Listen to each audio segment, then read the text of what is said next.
자, 이번 시간은 페이지 46페이지 제5장에서 법률의 일반이죠. 자, 총설 법률의 의. 자, 접으시겠습니다.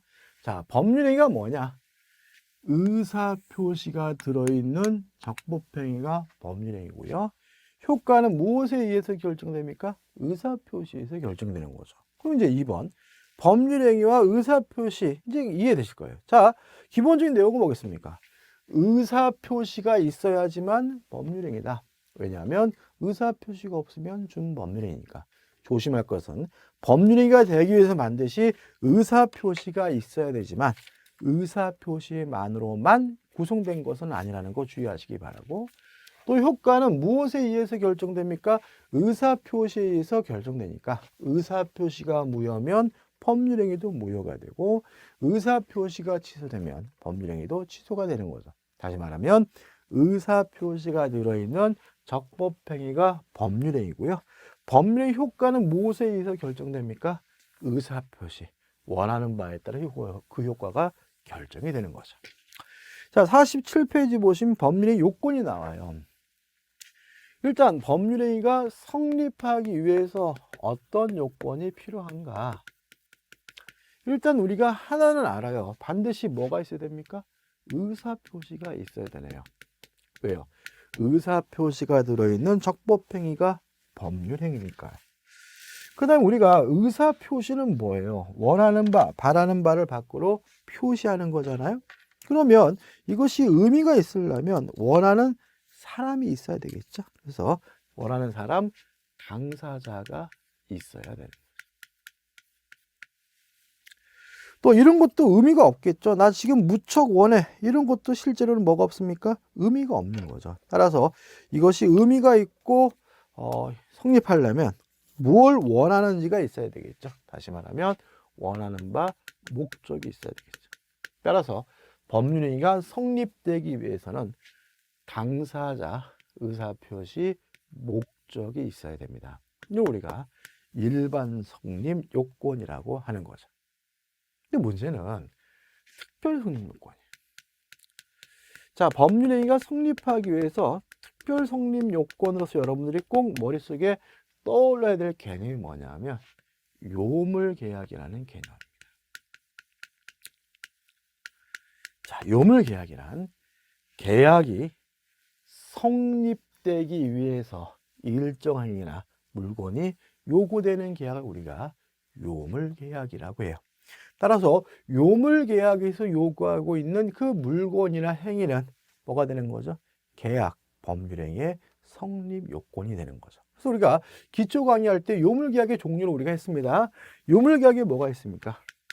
계약금 계약은 요물계약입니다. 따라서 계약금의 지급은 법률행위 계약의 성립 요건이 되고요. 또 보증금 계약도 요물계약으로 이해합니다. 따라서 보증금의 지급도 보증금 계약의 성립 요건이 되고요. 대물 변제도 요물 계약입니다. 따라서 돈 대신 갚기로 한 그 재산권을 이전해 주는 것도 법률행위 계약의 성립 요건이 되고요. 마지막으로 현상 광고도 요물 계약인 거죠. 따라서 현상 광고에서 지정한 행위를 완성하는 것도 법률행위 계약의 성립 요건이 되는 거죠. 그래서 실제로 여기서 수험적으로 조심할 것은 성립 요건하면 요물계약이 떠올라야 돼. 그래서 요 요물계약 요 네 가지는 좀 숙지해 두시는 게 좋고요. 우리 앞으로 성립 요건하면 요물계약이다. 왜냐하면 요물계약이란 그 계약이 성립하기 위해서 일정한 물건이 요구되는 계약이 요물계약이니까 그 요물계약에 요구되는 그 물건들은 다 뭐가 되죠? 성립 요건이 됨을 주의하시기 바랍니다. 그 다음에 이제 성립한 법률행위는 무효일 수도 있고 뭐일 수도 있어요? 유효일 수도 있는 거죠. 따라서 성립한 법률행위가 유효하기 위해서는 또다시 유효하기 위한 요건을 구비해야 되는데 이걸 우리가 유효 요건 또는 뭐라 그러죠? 효력 요건이라고 하는 거죠. 자, 당사자가 있으면 유효하고요. 당사자가 있으면 법률행위가 성립하고 그것이 유효하기 위해서는 능력이 존재해야 됩니다.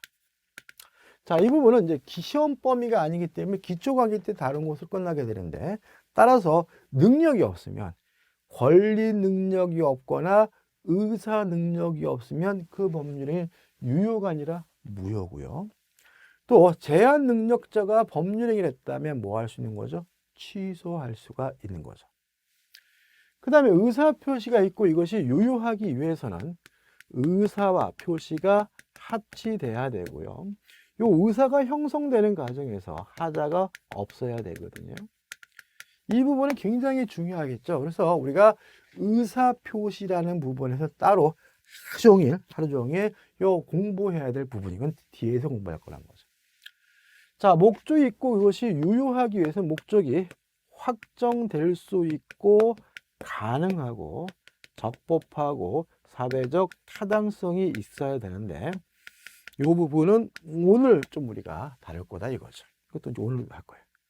문제가 되는 것은 뭐냐면 특별 유효 요건, 특별 효력 요건인 거죠. 다시 말하면 일반적 유효 요건과 일정한 경우 특별 효력 요건이 필요한 경우가 있는데, 특별 효력 요건과 관련돼서 가장 중요한 개념이 뭐냐면 유동적 무효라는 개념이에요. 뒤에서 할 거예요, 이것도. 유동적 무효라는 것은 뭐냐면 지금은 무효지만 일정한 요건을 갖추면 유효로 뒤바뀌게 되는 무효를 우리가 유동적 무효라고 하고요. 따라서 유동적 무효에서 요구하고 있는 그 요건은 유효하기 위한 요건, 효력 발생 요건이 되는 거죠. 실제로 요물 계약하면 성립 요건이 떠오르는 것처럼 유효 요건 하면 뭐가 떠올라야 돼요? 유동적 무효가 떠올라야 된다는 거 좀 주의하시기 바라고, 유동적 무효에 대해서도 우리가 뒤에서 아주 자세하게 공부하게 될 겁니다.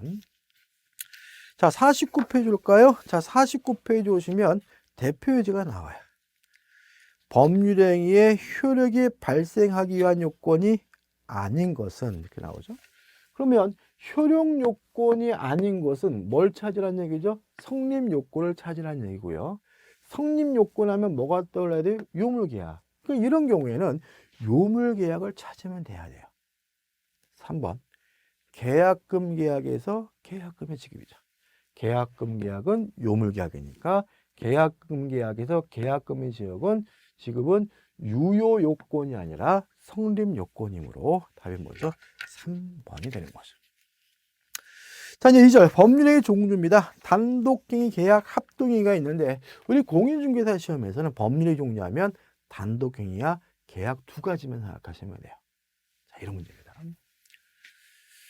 의사표시가 있으면 법률행위니까 의사표시가 하나가 있어도 법률행위고요.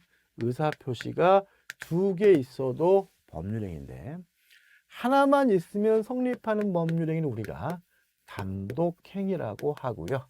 의사표시가 두 개 있어야 성립하는 법률행위를 계약이라고 한다. 무슨 말이냐? 자, 갑이 을에게요. 의사를 표시했어요. 하나죠. 요것만으로 성립한다면 이러한 법률행위는 단독행위고, 을이 갑에게 두 번째 의사를 표시했어요. 두 개죠. 요게 있어야 성립하는 것은 계약인데 요 두 번째 의사표시를 우리가 뭐라 그러냐면 승낙이라고 해요. 그러면 단독행위는 의사표시가 하나만 있으면 된다라는 말은 승낙을 받을 필요가 없다는 얘기죠. 따라서 단독행위란 승낙을 얻을 필요 없이 일방적으로 하는 법률행위를 우리가 단독행위라고 해요. 계약은 의사표시가 두 개 있어야 된다는 말은 승낙을 얻어야지만 성립하는 법률행위를 우리가 계약이라고 하는 거죠. 아주 가끔 계약과 단독행위를 구별하라는 식의 문제가 출제되는 경우가 아주 가끔 있는데 참 묘하게도 뭔가를 암기해서 답을 찾아내면 틀리게 문제를 설계해요. 그래서 다음 중 단독행위인 것을 이렇게 물어보면 백지 상태에서 승낙 없이 일방적으로 하는 것을 찾아내면 되는 거고요. 다음 중 계약인 것을 물어보면 5개 지문 중에서 승낙을 얻어야지만 성립하는 것을 찾으면 돼요. 여러분이 따르고 암기해둘 것은 뭐냐 하면 증여가 계약이라는 점이죠. 증여는 꽁꼬로 주는 거니까 왠지 승낙을 받지 않고 일방적으로 할 수 있는 것처럼 착각을 일으켜요.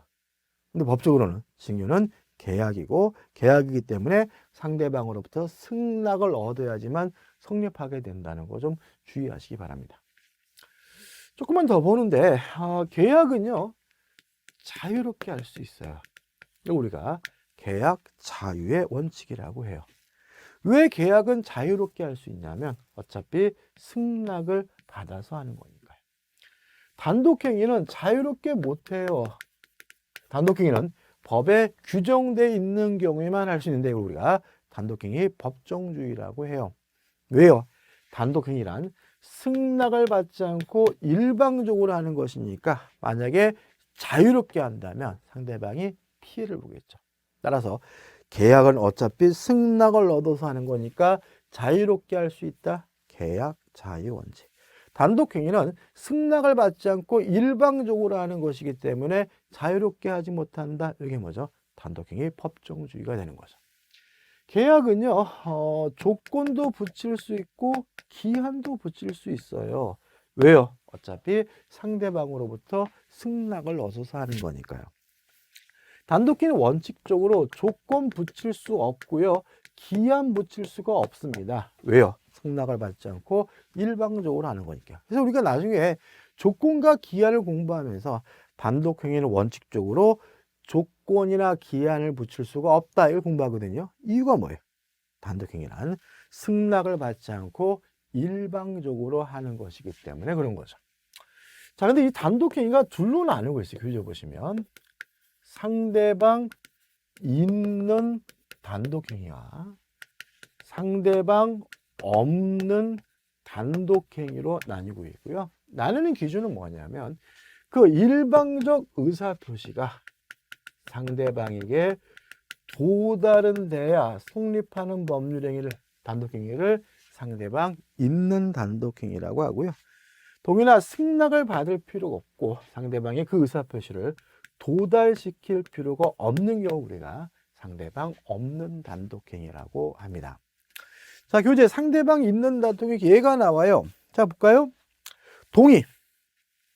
미성년자의 법률행위에 대해서 친권자 같은 법정 대리인이 동의할 수 있거든요. 물론 미성년자로부터 승낙을 받지 않고 일방적으로 하는 것이니까 단독행위예요. 다만 미성년자나 상대방에게 동의한다라고 얘기는 해야 되니까 상대방 있는 단독행위죠. 채무 면제, 채권의 포기이나 채권을 포기하고자 할 때 상대방의 동의나 승낙을 받을 필요는 없지만 채무자에게 나 채권 포기하겠다라고 얘기는 해야 되니까 채무 면제는 뭐죠? 상대방 있는 단독행위예요. 취소요? 자, 사기당했습니다. 사기당했으면 취소할 수 있거든요. 물론 사기당했다는 이유로 취소하고자 할 때 사기친 놈한테 동의나 승낙은 받을 필요가 없으니까 취소는 단독행위예요. 다만 사기친 놈한테 취소한다라고 얘기는 해야 되니까 뭐가 되는 거죠? 상대방 있는 단독행위죠. 상대방 없는 단독행위요. 소유권, 점유권의 포기입니다. 제가 이 안경에 대한 소유권, 점유권을 포기하고자 할 때 누구한테 승낙을 받을 필요도 없고 누구한테 얘기할 필요도 없는 것이니까 상대방 없는 단독행위고요. 그 다음에 또 뭐가 있습니까? 재단법인 설립행위죠. 자, 위에 재단법인 설립행위가 상대방 없는 단독행위인지는 나중에 개념을 잡으면서 말씀드릴 거고요. 그 다음에 유언입니다. 유언 요청. 유언하고자 할 때 그 유언 내용에 대해서 승낙을 받을 필요 없으니까 단독행위고요. 물론 유언장의 내용은 내가 돌아가고 나서 죽고 나서 공개하는 거잖아요. 다시 말하면 유언이 성립하기 위해서 유언을 받는 사람한테 미리 얘기할 필요는 없으니까 유언이나 유증은 상대방 없는 단독행위가 되는 거죠. 자, 넘겨보시면 계약이 나와 있고요. 합동행위 뺄 겁니다. 우리 시험범위 아니까 그래서 우리는 법률행위는 단독행위 계약 두 가지가 있다라고 이해하시면 되는 거죠. 자, 그 다음에 이제 50페이지에 채권행위, 물권행위, 준물권행위가 나옵니다.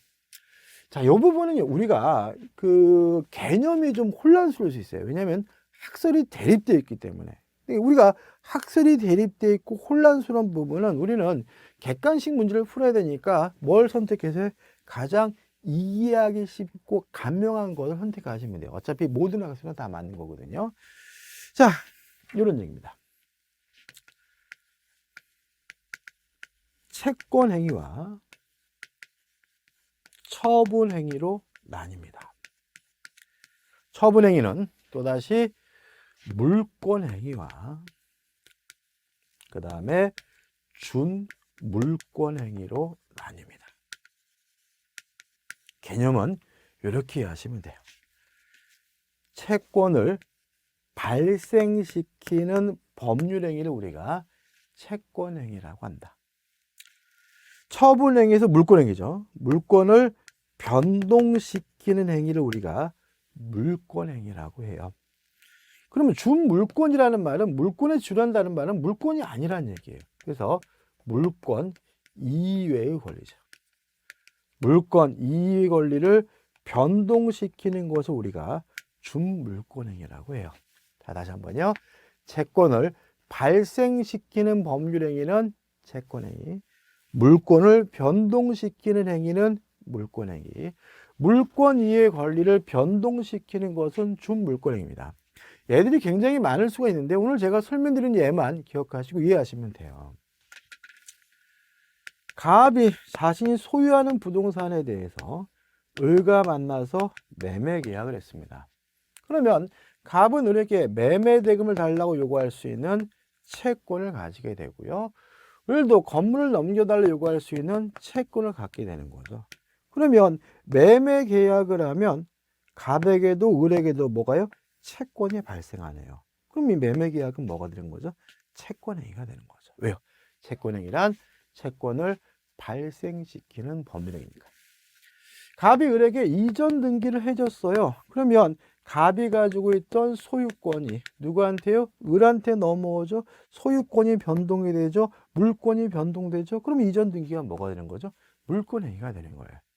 그래서 실제 우리는 매매 계약을 하고 이전 등기를 했다 그러면 간명하게 매매 계약은 뭐죠? 채권행위. 이전 등기는 물권행위. 이렇게 이해하시면 돼요. 왜요? 채권행위란 채권을 발생시키는 법률행위고 물권행위는 물권을 변동시키는 법률행위니까요.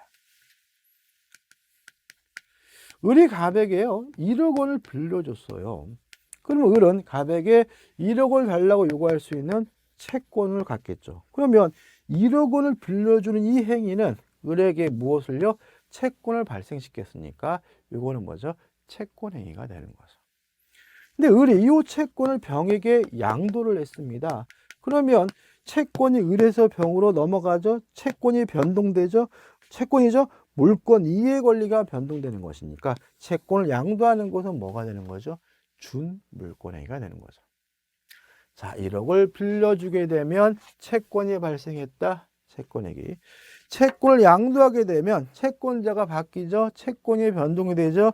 물권 이의 권리가 변동되니까 이거 우리가 준물권행위라고 한다. 이렇게 간단하게 정리하시기 바라고 얘도 너무 많이 하지 마시고 이 정도만 기억하시면 되는 거예요. 자, 51페이지 오시면 이제 출연행위와 비출연행위가 나옵니다. 자, 이런 문제. 법률행위를 하면서 재산의 증가와 감소, 증감이 수반 함께 일어나면 출연행위라고 하고요. 재산의 증가 감소가 수반되지 않으면 함께 일어나지 않으면 비출연행위라고 해요. 출연행위가 일반적으로 유상행위와 무상행위로 나뉩니다.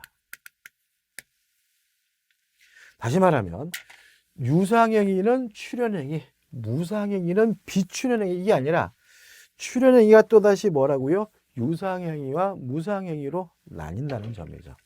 자, 예를 들면 쉽습니다. 갑이라는 사람이 A 건물을 을에게 을과 만나서 매매 계약을 했어요. 물론 돈 주고 파는 것이니까 매매 계약은 유상인 거죠. 자, 부동산만 기준합니다. 부동산을 기준으로 하면 이제 갑의 재산은 뭐가 되겠습니까? 감소가 될 거고, 앞으로 을의 재산은 뭐가 되겠습니까? 증가가 되겠죠. 그러면 매매 계약을 함으로써 재산의 증가와 감소가 함께 일어나고 있으니까 매매와 같은 유상행위는 뭐가 되는 거죠? 출연행위가 되는 거죠. 근데요, 증여도 그렇죠. 갑이 을에게 이 건물을 증여하기로 했어요. 그러면 이제는 갑의 재산은 감소가 될 것이고 을의 재산은 뭐가 되겠습니까? 증가가 될 테니까 무상행위 같은 증여도 뭐가 되는 거죠? 출연행위가 되는 거죠. 왜요? 증가와 감소가 함께 일어나니까요. 그럼 비출에는 뭐가 있느냐? 두 가지를 기억해 주시는데, 대리권의 수요죠. 네가 내 대신 제주도 가서 땅 좀 사라라고 대리권을 주면 당장은 저의 재산이 증가되지도 않고 감소도 안 될 테니까 대리권 수요는 뭐죠? 비출연행위. 소유권의 포기예요. 제가 이 안경에 대한 소유권을 포기하게 되면 저의 재산이 감소가 되겠죠. 근데 문제는 제가 이 안경을 쓰레기통에다 갖다 버린다고 해서 누구의 재산이 뭐 되진 않아요? 증가되진 않아요. 뭐만 있는 거죠? 감소만. 자, 출연행위가 되려면 증가와 감소가 수반 함께 일어나야 돼요. 따라서 소유권의 포기처럼 감소만 있고 뭐가 없어요? 증가가 없는 것도 뭐가 되는 거죠? 비출연행위가 된다는 거 주의하시면 됩니다. 이게 가장 중요해요. 소유권 포기가. 그다음 요식행위, 불요식행위. 법률행위가 성립하기 위해서 일정한 방식이나 형식이 요구되는 행위를 요식행위. 아무리 형식도 방식도 요구되지 않으면 불요식행위라고 하고요. 우리 민법은 요식행위는 없다. 우리 시험범위 안에서는 다 뭐죠? 불요식행위고, 주된 행위, 종된 행위 말 그대로입니다. 주된 행위가 있어야지만 존재할 수 있는 행위를 우리가 종된 행위라고 한다. 그 다음 넘겨보시면 신탁행위와 비신탁행위가 나오는데 좀 어려운 개념일 수 있는데요. 신탁행위, 비신탁행위 개념은 우리가 통종허위 표시할 때 할 거예요. 그래서 여기서는 안 할 거다 이런 얘기죠. 자, 여기까지고요. 다음 시간에 이제 53페이지의 법률행위의 목적부터 보도록 하겠습니다.